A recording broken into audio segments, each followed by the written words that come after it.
Hello friends, नमस्कार दोस्तों। आज का वीडियो मैं अपनी छत पर बना रहा हूँ क्योंकि नीचे जैसा आपको मालूम है कि जब भी मैं वीडियो बनाना शुरू करता हूँ तो डोडो नीचे थोड़ा शोर मचाना शुरू कर देता है। और मैं घर में अकेला था तो टॉनी और जेरी भी ऊपर आ गए हैं, तो मैंने कहा चलो छत पर वीडियो बनाते हैं।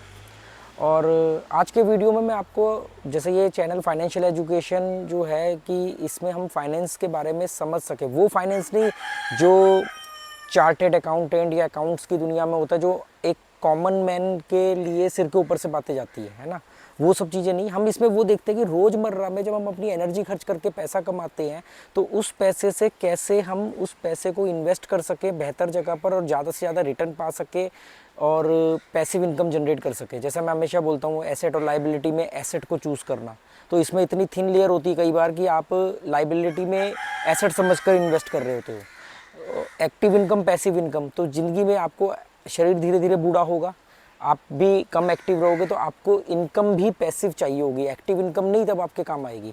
तो इसलिए मैंने ये चैनल शुरू किया क्योंकि जिन चीज़ों पे मैंने चल के बेनिफिट्स उठाए हैं, मैं चाहता हूँ कि आप लोगों को भी वो चीज़ बता सकूँ। मेरा कौन सा इसमें बताने में कोई पैसा लग रहा है।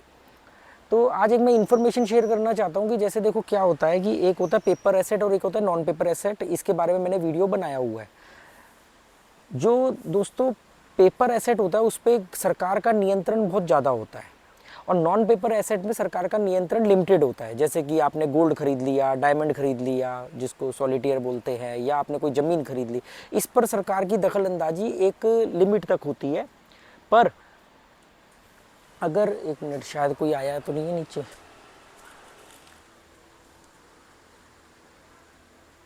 टॉनी आओ पर। ऐसे भागे ना तो मुझे लगा शायद कोई आ गया होगा। तो हालांकि मेरे को यहाँ से भी दिख सकता है कोई आ रहा है नहीं आ रहा है, पर मेरा फोकस वीडियो पर है। तो जैसा हमने बात करी कि भी जो पेपर एसेट है उसमें सरकार का नियंत्रण ज़्यादा होता है। पेपर एसेट में जैसे कि आपने बैंक में पैसा रखा है, आपने एफडी किया हुआ है, आपने स्टॉक मार्केट में पैसा डाला है, आपने म्यूचुअल फंड खरीदे, ये सब पेपर एसेट है। इसमें क्या होता है, सरकार का नियंत्रण इतना ज़्यादा है कि जैसे आपकी कोई ट्रांजेक्शन है बैंक में, अगर कोई बहुत ज़्यादा उसमें उनको कुछ भी संदिग्ध लगता है या कोई ट्रांजेक्शन ओवर ज़्यादा हो रही है, आपने ज़्यादा यूपीआई कर दिया या आपके पास अचानक ज़्यादा पैसा आ गया, तो बैंक आपसे स्पष्टीकरण मांगेगा। अगर आप नहीं दे पाए उस समय राइट नाउ, या बैंक को कुछ भी, मतलब कोई भी नियम बता के बैंक आपका अकाउंट होल्ड पे डाल सकता है, फ्रीज कर सकता है थोड़े टाइम के लिए। अगर उसने फ्रीज कर दिया तो जो आपकी एफडी है वो मैच्योर नहीं हो सकती क्योंकि उसका पैसा सेविंग अकाउंट में आएगा। अगर आपने कोई स्टॉक खरीदे हुए हैं और आपका अकाउंट फ्रीज हो गया और आपको उसको बेचना है तो आप बेचोगे कैसे, क्योंकि बेच भी दोगे तो उसका पैसा तो अकाउंट में ही आना है।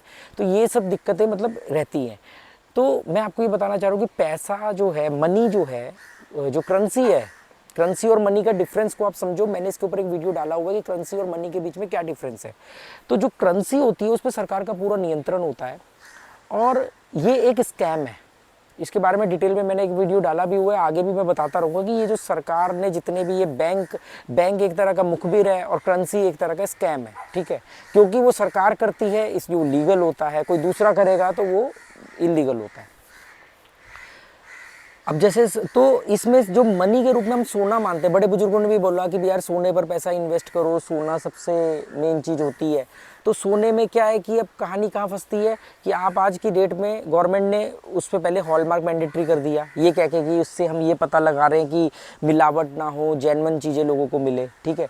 जैसे टाटा का एक ब्रांड है तनिष्क, जो ज्वेलरी का ब्रांड है, तो उस तनिष्क का, टाटा का तो अपना एक ब्रांड इस्टेब्लिश है, लोगों को ट्रस्ट है, पर फिर तनिष्क ने कई साल तक उस पर हॉलमार्क नहीं लगाया क्योंकि तनिष्क का कहना था मेरा अपना उस पर लगा हुआ है लोगों।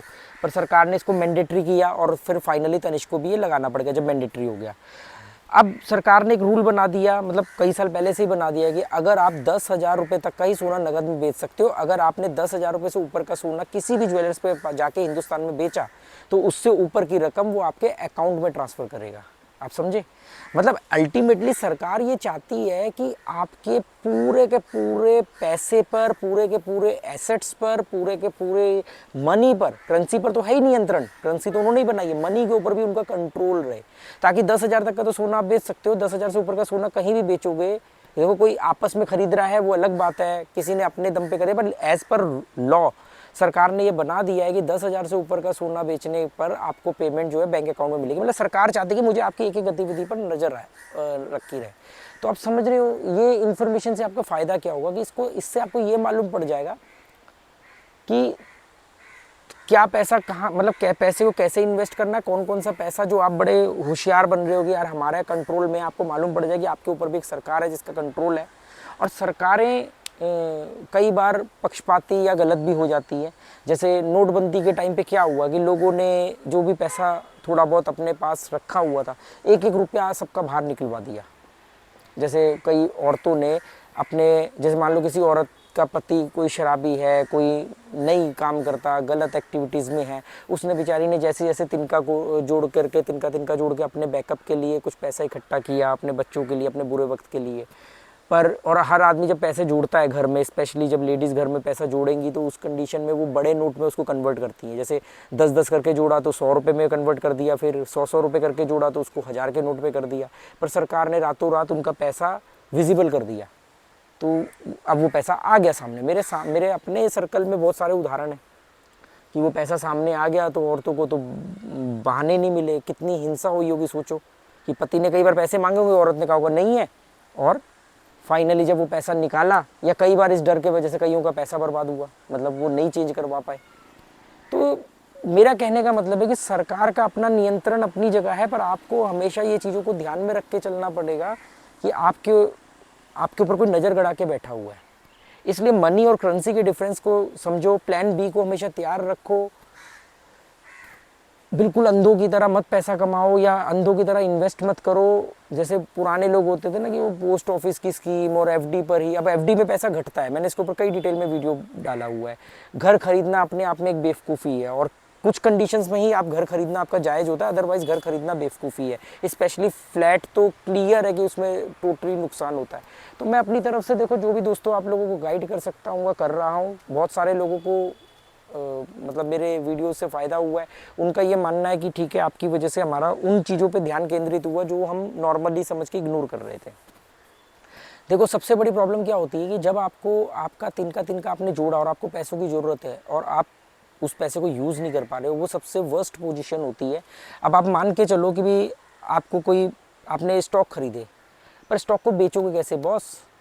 पहले ये मटेरियल थे, अब ये डीमेट हो गए हैं, डीमेटेरियलाइज कर दिया गया है। अब आपका पैसा जो है बैंक में आएगा, शेयर बेचोगे तो डीमेट अकाउंट में आएंगे, डीमेट अकाउंट से वो फिर पैसा ट्रांसफ़र होगा आपके बैंक अकाउंट में। कोई भी सरकार ने रूल बना दिया, कोई भी आपके बैंक में कोई प्रॉब्लम आ गई तो आपका पैसा फंस गया वहाँ पर। वो मतलब राइट टाइम आपके काम नहीं आ पाएगा। मैं ये कहना चाह रहा हूँ, अभी इसमें मैंने आपको कोई सुझाव नहीं दिया है, क्योंकि इसमें मैं सुझाव खुल के नहीं मैं बोलना चाहता। बाकी जो समझदार लोग हैं वो खुद समझ जाएंगे कि मेरा इशारा किस तरफ है, और उनको आगे से अपने पैसों को किस किस तरीके से कम ज़्यादा नहीं तो दोस्तों 20% तो पैसा ऐसा रखो जो जिस पर आपका नियंत्रण हो। वो पैसा हो, मतलब करेंसी हो, या वो मनी हो, वो आपका अपना चुनना है। उम्मीद करता हूँ ये वीडियो आपके काम का हो सकता है। Okay, goodbye, thank you.